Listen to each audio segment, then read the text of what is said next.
We're not going to allow you to slaughter people that we promised to protect just to get some kind of possibly useless agreement.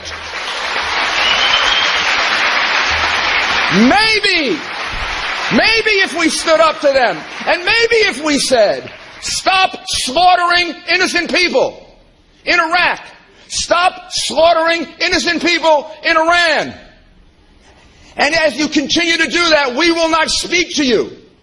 And if you continue to do that, you see those sanctions, we'll double them and we'll crush you. Maybe if we spoke to them like that, they would respect us. They would respect the United States of America.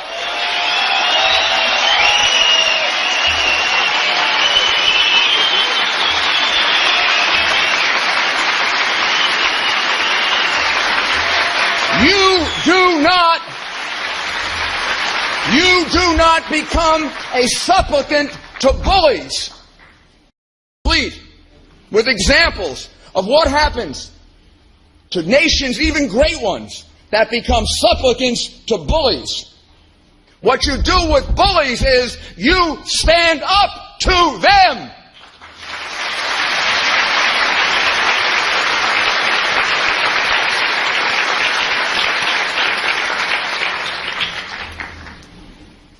The people that we're speaking to at concentration camp, every single one of them has been given a promise by my country of protection in writing. To me, to the Americans who have worked so hard on this, some now for 3 and 4 and 5 years, our heart is broken that our country has in this regard become so dishonorable. I can't imagine why or how this is happening. This isn't a complicated question. These people have been promised protection. Over 100 of them have been killed.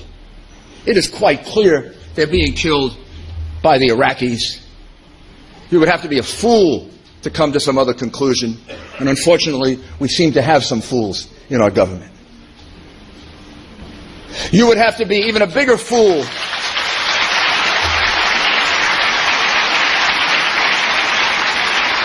You would have to be an even bigger fool not to realize this is being done on the orders of the mullahs and the ayatollahs.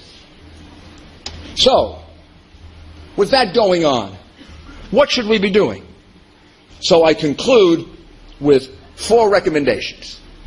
First, and most important, we must uphold our promise.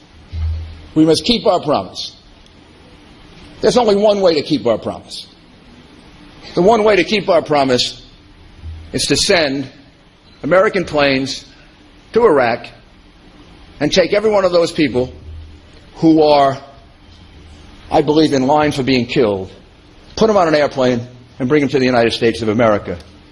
And then maybe my country can have its honor back again.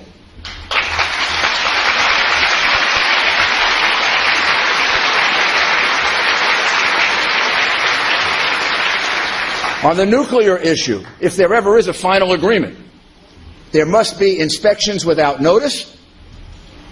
Third, under no circumstances should we accept the legitimacy of the Iranian regime. How can we? How can we? We overthrew Mubarak. We overthrew Gaddafi. We want to overthrow Assad. You're telling me this regime in Iran is any different than those 3? In fact, it's much worse than those 3. In fact, it's a much bigger enemy of my country than those 3. In fact, it's killed many more Americans than those 3 combined. What kind of foreign policy can we have? What kind of respect in the world can we have? What kind of consistency can we have in the message we're giving the world if we believe that everything has to be done to overthrow Mubarak, Gaddafi, and Assad, but keep the Ayatollah in power? We cannot accept regime change. We cannot accept the legitimacy of a regime who, in the last 100 days, or let's say the first 100 days of the reformers' regime, has killed over 400 people. They're still murderers. They're still killers. They're not just attempting to kill the people of Camp Liberty. They're killing their own people. 4, 5, 6, 7, 8, 9, 10 a day under the reformer. Wake up! And finally, America should recognize that there is a democratic alternative to the regime in Iran. It exists. It's real. It has enormous support. It's gained credibility by the blood of its martyrs. And that alternative is the MEK. Recognizing that will put tremendous pressure. Recognizing that will put tremendous pressure on the Iranian regime. And more important than the Iranian regime, it will give hope to the people of Iran who desperately need hope.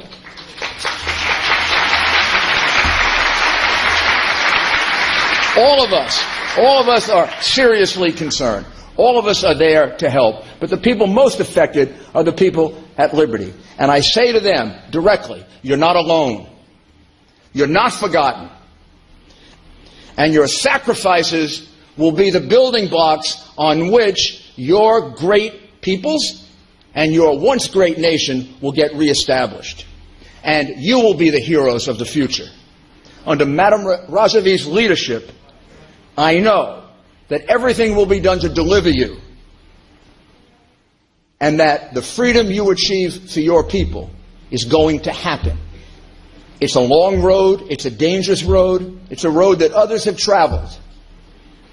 But when the idea of freedom is alive, when it has this kind of support, when it has a determined leader like Madame Rajavi, and when it has people who are willing to die for it, freedom prevails, and it will for Iran. Thank you, and God bless you.